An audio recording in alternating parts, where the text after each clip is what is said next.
You are listening to Alchemizing Judgment, a guide back to love, written by Abigail Gazda, narrated by Abigail Gazda. Chapter 6: Responsibility and Accountability.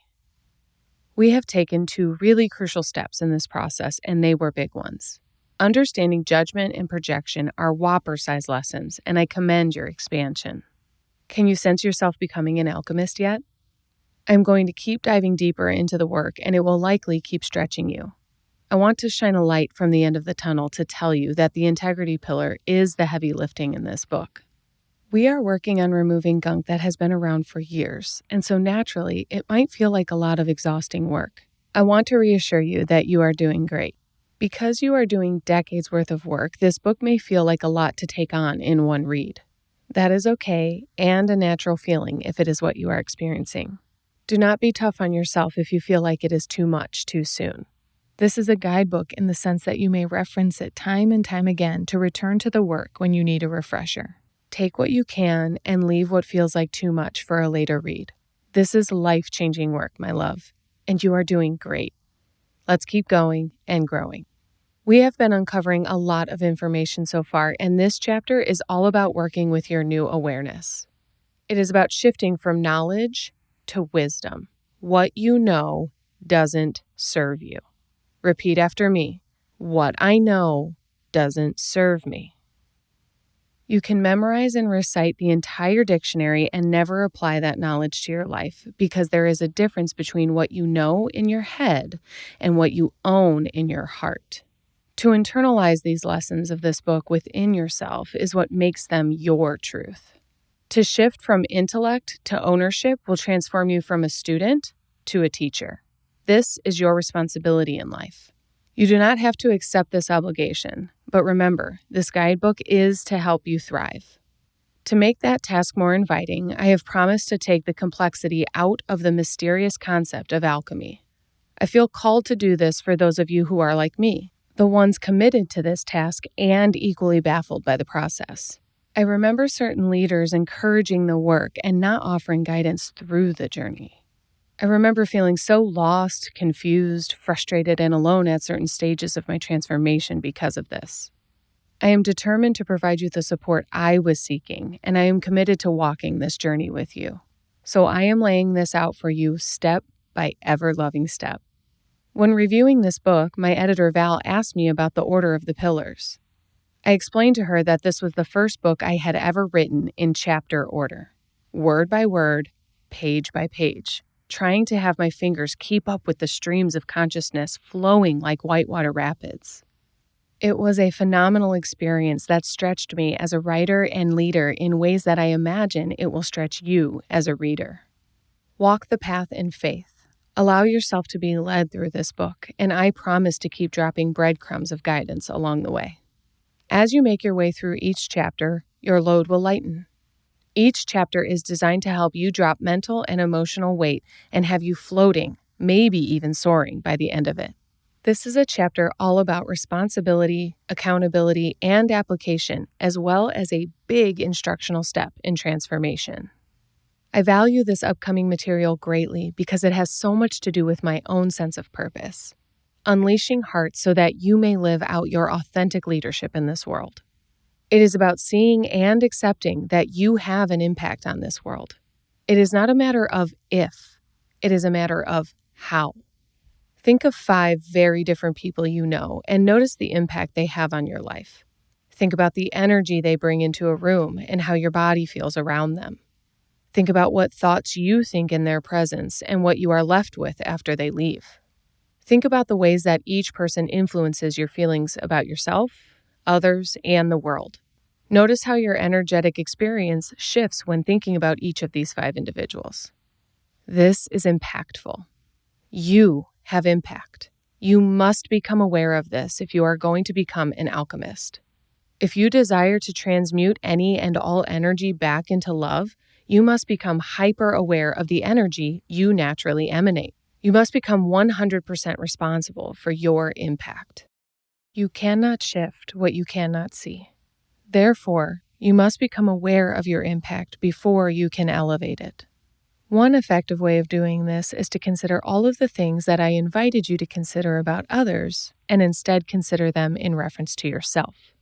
You can consider these components on your own or take some time to ask other people about your impact. You will, of course, get a variety of answers, and you will see some patterns as well. This is a healthy exercise in seeing yourself outside of your own projections.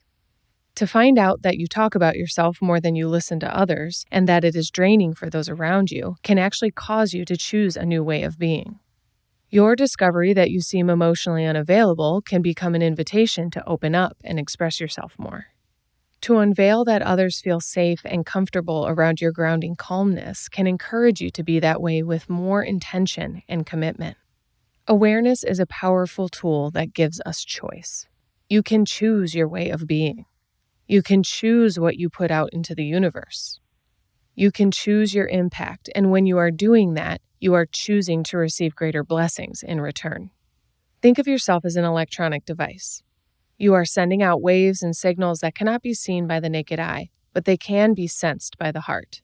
Humans, animals, plants, and even the elements can sense your energy and are affected by it. This is your impact on the planet. You can imagine the ripple effect of your frequency. This is why it is utterly important you take responsibility for your energy. Imagine someone you know who vibrates at a low frequency. They are negative, pessimistic, rude, and crass. They scowl and shrug and grunt. You can feel judgment seeping from their being, and it causes a physical response in you. You can feel their heavy energy pushing down on your shoulders. You feel a tightening of your neck and chest. Your ears and cheeks get warm, and your gag reflex becomes activated. This is impact. When we are sloppy, lazy, and irresponsible with our impact, we cause a negative ripple effect around us. We bring others down, and others bring others down. I call this the cycle of harm. Let's say you wake up late, barely have time to get ready, and rush out of the door for work unprepared. Then, in your rush, you drive recklessly, nearly running someone off the road. That has an impact, and you may be too rushed to even realize it. Then, they in turn react and feel irritated. That person then stops at the gas station and gives the cashier a bad attitude. This makes the cashier perturbed, who becomes short-tempered with the next customer. Let's say the customer is a father filling up before taking the kids to school. The dad, now angry, gets back in the car and yells at the kids to turn off the loud music, and the kids become hushed and upset. Arriving at school upset, the oldest brother treats a classmate aggressively. The classmate comes home crying to their mom. The mom reacts, and the story goes on and on and on. The ripple effect rolls on and on and on. This cycle can most definitely occur in the opposite direction, as what I like to call the cycle of love. You can still wake up late and intentionally commit to maintaining your calmness. With great new skills learned in this book, you can choose the impact you want to have and get grounded before charging into your day at full or foolish speed. You can ground, breathe, and reset, allowing you to get back to being in a state of love by processing your feelings of disappointment, self-frustration, and urgency. Believe it or not, you can accomplish this before your feet ever hit the ground. You can forgive yourself for missing your alarm clock and grant yourself permission to be late to where you are going. You can get into communication with anyone affected by your tardiness and inform them about your new time of arrival. All of this will grant you an opportunity to get fully ready for the day without running out of your own body or forgetting your impact on others. Nothing is that important. What we prioritize as important is a projection of our beliefs. If you had different beliefs, you would have different priorities, as everyone does. Nothing is so important that you cannot get your wits about you before proceeding onward. This awareness and ability will completely transform the pace, direction, and experience of your life. The cycles of harm and love can be direct, like the examples I shared, and they can be indirect. I try to watch the world in slow motion. I move with intention and am conscious of my impact. I understand that I share this world with 7 billion people, and I respect the coexistence. This awareness is a large factor in my commitment to being a contributing member of humanity, instead of operating as if humanity functions in response to me. This influences how I exist in public, in private, and in service to others. It even inspires my desire to lessen my carbon footprint. I do my best to use less harmful products, create less waste, and consume less as to not cause more harm to the planet and humanity. Indirectly, maintaining your peace is a contribution to the collective. By being someone not contributing to the cycle of harm, you are helping slow the negative momentum. Besides that, you are turning the tide from negative to positive. It can be so simple. It is meant to be so simple. Waving to someone results in a smile. A hug or a smile passed on might cause a compliment or an act of kindness. The small stuff can add up to make a big difference, but the small stuff overlooked can cause a big problem. By staying conscious and intentional, you are contributing to the acceleration of a positive ripple to spread far and wide. Taking responsibility for your impact is vital to our species' success, and in order for it to have a real effect, everyone must play their role. This knowledge is not intended for you to fix or change others' impact. This is information to allow you to take 100% responsibility for your own. If you hold yourself accountable for your impact, you will inspire others to become more conscious and accountable of their own. In due time, it is likely that other people who witness your light will seek your guidance about effectively harnessing and directing their energy for the highest good of all. You will not have to force your hand at this. You will simply have to practice this discipline for yourself. More is caught than taught when it comes to impact. Your actions will always speak louder than your words. Speaking of words, let's talk about the sheer power and impact of language. You may sense that I am discussing the power of language quite seriously, and this is because of how powerful I understand language to be. I am the most rigorous with my clients and students about language because I can see them painting a picture of their life with their conversations. Your words create your world. As mentioned in the previous chapter, you may not be ready to take responsibility for your language, but it doesn't change the equation. Your words create your world. Being sloppy or irresponsible with your word is detrimental to your progress and transformation. Taking accountability for your language is one of the most important tasks you can take on to directly improve your life. To ignore this simply slows you down or sabotages your efforts. I encourage you to take on this work with focused commitment. I promise you will see very direct results in relation to your consistency. What you speak about, you bring about. If you spew negativity out of your mouth, you will be surrounded by it. Visually, imagine standing in a pool full of your words and conversations. How does that feel? If you know you wouldn't like that experience, it is time to become conscious of and responsible for your language. Life is hard. Money is fleeting. I'm such an idiot. I hate my... It will never get better. This is how I am. That is just the way it is. Self-deprecation, harsh criticisms, pessimistic projecting, complaining, gossiping, or withholding are all a hindrance. They vibrate at a low frequency, similar to scowling, scoffing, and shrugging. Recall the judgment tree. Words are blossoms that bloom on the branches of judgment. They grow from thoughts and feelings in accordance with judgment. Therefore, in order to shift your language, you must first alchemize the deeply rooted judgment back to love. As a natural byproduct, your language will shift to reflect your internal state. This fuels the upward spiral of empowering manifestations that inspire integrity, alignment, and faith. It doesn't start outside of you. It begins within. That doesn't mean you should wait for your internal state to completely alter before becoming more responsible for your language. I am incredibly rigorous about my clients' language in ways that shift who and how they are from the inside out. For example, I am a hawk about the uses of need to, have to, gotta, should, supposed to language. I am committed to helping people understand that they don't have to do anything. Will there be consequences for not doing certain things?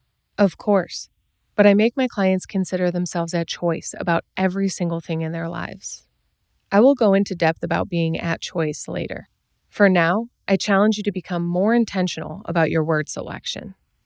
If you are curious about this specific example, I encourage you to start using get to, want to, intend to, and choose to when talking about what you are doing in life. This is an example of present tense reframing. To reframe how you relate to something reframes your attitude and shifts your way of being. Putting yourself at choice shifts you from being a victim of obligation to a leader of life.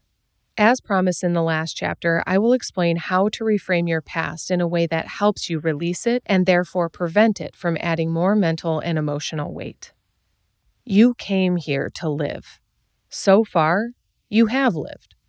Going forward, you will continue to live. By definition of living, you will have experiences and they will create more memories. That collection of memories will be what you consider your past. Some of those memories will have more energy and impact and will likely replay in your mind, seeming more like the present than the past. This happens because these are moments in time in which you have learned something valuable to your existence and survival in this world. You don't remember every detail of your childhood, and it is likely that the more trauma you had, the more you have naturally blocked out, more appropriately said, effectively bottled up. I say this because the memories still exist as energetic blocks in your non-physical self. These occurrences in your past are when your brain has developed conclusions and when your different survival identities and patterns were born. Blocking and bottling are not effective methods for living a thriving life. Reframing them and transmuting their energy is the only way to generate freedom. Continuously avoiding these emotional wounds can be detrimental to your mental, emotional, and physical health. If you don't take this seriously, the consequences can be serious too. When these traumas and memories go unidentified in your body, they have the freedom to roam. I share this not to scare you, but to inspire you to appropriately acknowledge exactly how important it is to heal your wounds. Unhealed wounds are what cause intrusive thoughts, low self-esteem, crippling fear, and deep depression. Not transmuting dark energies and memories can be heavy for the mind, body, and soul. And I want to give you hope that you do not have to exist this way. When it comes to identifying this, you may not have a specific memory of trauma at the forefront of your mind, but you have been struggling with feeling inexplicably sad, angry, anxious, and depressed. This often occurs because our natural attempts to survive, bottling our traumas, has led to confusion about the root cause of our pain. Compartmentalizing our pain separates us from it in a way that actually disempowers us. Staying in this pattern will feel like a slow leak of your power. This experience can be exhausting and defeating and cause people to feel hopeless. It doesn't have to be this way, but taking on this work will require you healing what there is to heal, even if it feels unbearable or impossible. This is where it is so important to remember that you are not alone in this endeavor. Speaking with a professional facilitates this progress, and I will share more about this in just a few pages.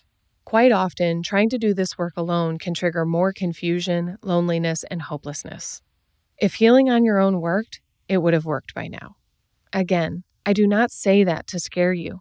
I say it to implore you to plug into professional support. I ask you to be really honest with yourself in answering this question. Have you done your best with what you know? Have you tried to heal alone as best as you can and still experience pain? You do not need to do this important work independently. We are not meant to do this work alone. If you had a bullet wound, would you head to the hospital or die ignoring it? If you had a stab wound, you would need stitches or bleed out ignoring it. If you had a scrape that got infected, you would treat it or potentially lose a limb. Would you try to perform your own surgery or stitch yourself up? Recognizing the truth in this, why is it that we ignore mental and emotional wounds? Why do we insist on healing isolated and alone? Considering that mental and emotional health has only recently become common, there are still millions of people walking amongst us, bleeding all over the place. If you were mentally or emotionally abused, beaten, raped, neglected, or generally harmed, you can treat it or die ignoring it. Ignoring our mental and emotional wounds is the cause of illness, disease, debt, addiction, weight, self-destruction, suicide, and so on. The wounds we cannot see are more harmful than the ones we can. Invisible wounds can walk the earth and have a negative impact everywhere they go. They bleed out in energy, actions, thoughts, feelings, and words. They could look like a perfectly healthy human with an ugly, aching heart. They might appear as a successful man who lied and forced his way through life, or a beautiful woman cheating on her husband to feel love and affection. They might even look like a teen that bullies their teammates despite having real potential. Our pain and suffering are subtle to us because we have not been taught what to look for. We have not been taught how to fully feel, nor have we been taught how to identify or communicate our needs. These are all our individual responsibilities, and yet we don't know what we don't know. I know that I was called to write this book to contribute to this understanding and cause this shift. We must learn to recognize what is going on within us in order to alchemize our impact. I will touch on healing our wounds in the completion chapter coming up. Right now, I want to enroll you in the potential of what it would be like to live free of your past. Sure, our past has made us who we are, and that is great. It is important, so important in fact, that when I hear a client tell me the life they have experienced, I can begin to understand so much about why they came to this planet and what they are here to do. I hear them speaking their purpose and leadership in its most unrefined state. I can see them beyond their wounds. I can hear beyond their hurt, and I hold the faith and the light while they take that walk through the dark night of the soul. While many might fear this and feel it is cause for alarm, I know this is cause for celebration. This is the beginning of their rebirth and rising. It is a magical time. It is my understanding that we grow through what we go through. Our trauma is our training, and reframing is our healing. To shift from being a victim of your past to the leader of your life looks like reframing your understanding of what has happened to you. Giving your pain purpose will ignite a passion you hadn't previously had access to. Respectfully, not everyone desires to become a leader directly in the area they have experienced wounding. But so often, what we have experienced in life also influences what we choose to do with our lives. Frankly, some people do not desire to be a leader in the traditional sense at all. When I discuss being a leader of your life, I am referring to achieving your own definition of success. It will require you healing and reframing your past to move past surviving and into thriving. Turning our pain into purpose usually starts out as a direct response. People who have lost many loved ones become grief counselors. Victims of sexual abuse start foundations and movements to create awareness and end the cycle. Divorcees guide others going through breakups. Doctors are frequently inspired by a traumatic event they witnessed or experienced in their youth. People become teachers when they realize the influence teachers have had on them, but it doesn't always end there. People do not step into and stay in these roles without having a driving force pushing or pulling them in that direction. It is in our nature to take what happens to us and give it purpose. This is the power of reframing. You can stay a victim, marred with scars and wounds, or you can heal and serve. We may live out these dreams to right a wrong or correct something we perceive as broken. When we arrive at a resolution with our own wounding, our dreams, goals, and desires may naturally shift into something different. Hurt people hurt people. Healed people heal people. It is that simple. If you stay stuck in feeling sorry for yourself, you are choosing to stay stuck in separation and judgment. You are choosing the story of why did this happen to me and I'm so alone in my suffering. The idea that no one could understand or relate to your pain is your ego. It is a false sense of being special in this way that doesn't serve you or anyone else. This is an imperative part of taking responsibility for your impact. Forcing people to deal with the wounds that you refuse to tend to and heal within yourself hurts them in response. You are sucking energy instead of transmuting your own pain. People will tire of being around you, which will solidify your belief that you are a burden and no one likes you. It is completely irresponsible, and I say this with the most love I have to offer.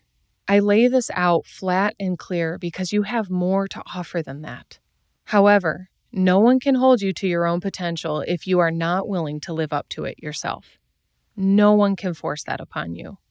You must choose it. Once you choose it, you will become available for guidance, and God will rush in with your personal support team. This may look like friends or family, but it can also be a complete stranger. We hear countless stories of the random person who showed up at the perfect time to deliver the most divine message. New mentors and guides will show up, and you will have profound insights that seem to pop into your mind like whispers from the wind. Once you choose to open your heart to healing, the entire universe will conspire in your favor. If you choose to take responsibility for this knowledge, then it is time to do the work of healing and functioning as an empowered individual. If you are ready to do that work, starting with a therapist, trauma-appropriate support group, coach, or spiritual leader will help you facilitate the process. A professional support is unmatched at this stage and will help you in obtaining clarity. I want to be very specific about my message here. We are not meant to do this work alone. We cannot see ourselves well enough to make the changes that we are meant to make. Trusting a professional to guide and reflect will accelerate your journey and can even make it fun. If you did have a bullet wound, you wouldn't take the bullet out yourself and stitch your own wound. Stop trying to perform your own surgeries. The work of reframing often requires a second-party support structure because you are causing a shift in perspective. While building this muscle, having a second person provides a new perspective which can open up a whole world of possibility. Ultimately, reframing shifts the experience from an offense to an invitation. To understand that a breakup isn't an end but a new beginning opens up a world of possibility. To comprehend that death is an invitation to live will have you choosing life more purposefully. To gather that abuse endured was an opportunity to expand your capacity for compassion is a gift for you to bring to this world. For as long as we remain victims of our trauma, we keep the gift to ourselves. In this book, I will do and say everything I am guided to guide you back to love. I will guide you home to your heart, where you have that wellspring of love that heals your wounded spirit. I will reframe, realign, and repurpose all the things that cause separation so that you may walk yourself closer to the nucleus of the human spirit, where you will be able to identify that we are all one. This is impact. Accepting that you went through exactly what you went through so that you could guide others through it is understanding your role on the planet. It is your job to take on the work of transmuting pain into purpose so that your soul may reveal your passion. This is made possible with reframing. It is time to get serious about it if you're serious about being an alchemist. And if you are serious about being an alchemist, I have a tool for you that you can start applying today. Nasser. I teach this concept to every person in each of my programs because it is the most valuable and frequently used tool I have. Nasser is an acronym for notice, acknowledge, stop, and redirect. This is an opportunity to shift your attitude and impact on a moment-to-moment basis. The more you use it, the better you get. So take opportunities to use it frequently. Notice is the concept I have been pressing for the last 2 chapters. Notice everything. Become hyper-aware and observant. You can only shift what you can see, so it is time to take the veil down between you and your behaviors. Start to notice your projections, patterns, actions, reactions, language, judgment, and impact. Notice everything. One of my colleagues jokes with me, "Damn you, Abby, all this awareness is trash. Now I have to be super responsible for myself." We have a good laugh, but I know what he means. To choose to take accountability for your impact is a responsibility. However, the good news is that it becomes second nature, and that is precisely the point. If you are committed to being your highest and best, you will make it to a pretty blissful state of living in which a positive impact is the only way to live.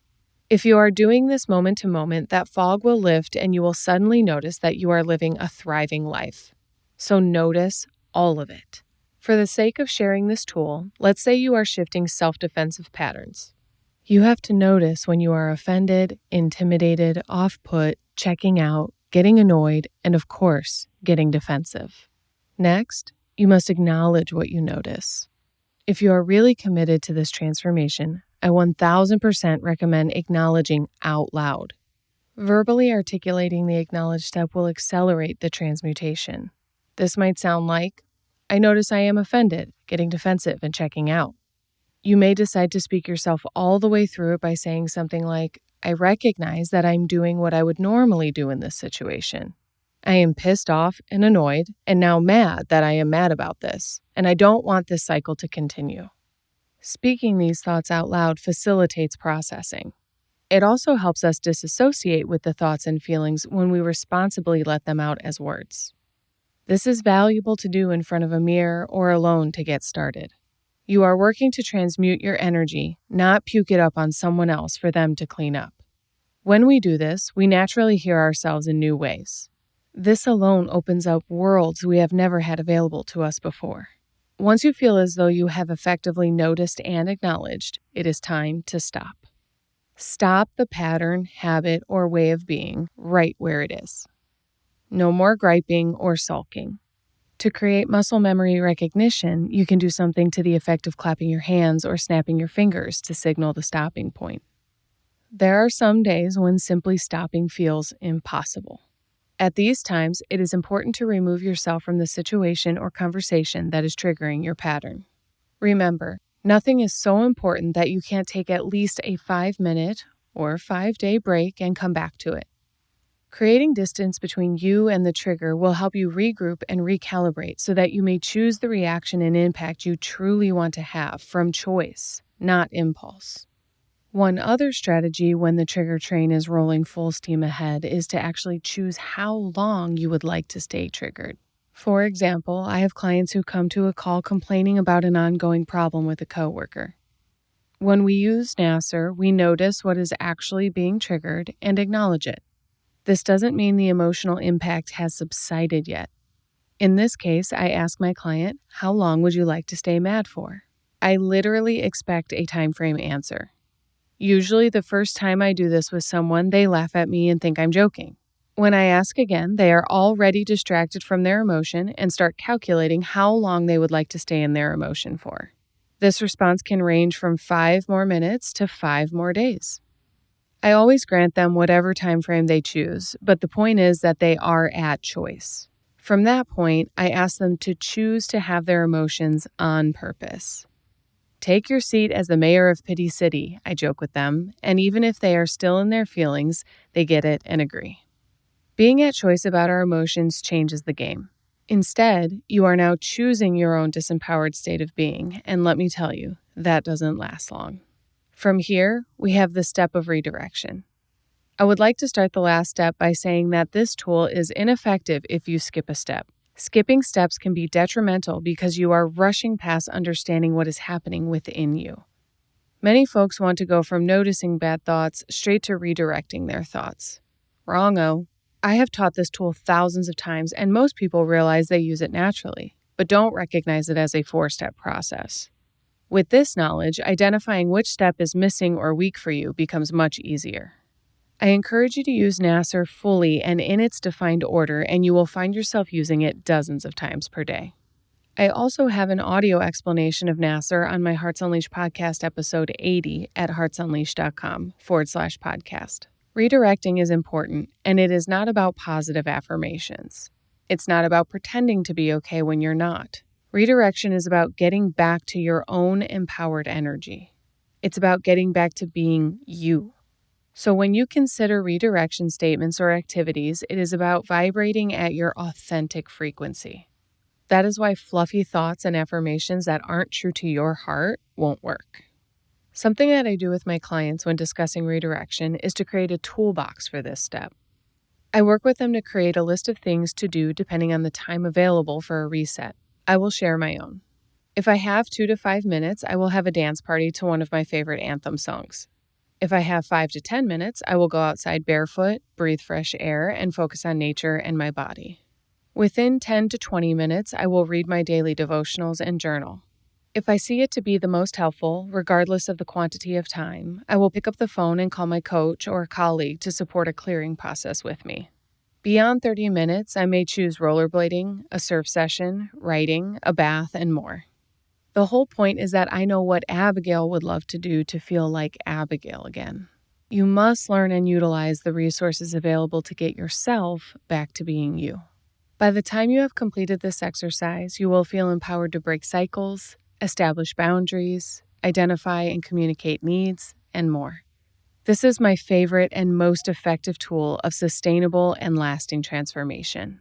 Use it regularly and you will experience your own magic of being able to alchemize judgment. We have discussed many tools for you to take responsibility and accountability for yourself as an energetic being having a human experience. You have even more awareness and new resources to make powerful shifts from victim to leader. As a result of living, you will make more memories. Life will happen, and the more you allow yourself to grow through what you go through, you will not be the same. You will not handle things the same. You will begin to elevate above these happenings when you are able to recognize that they are not about you.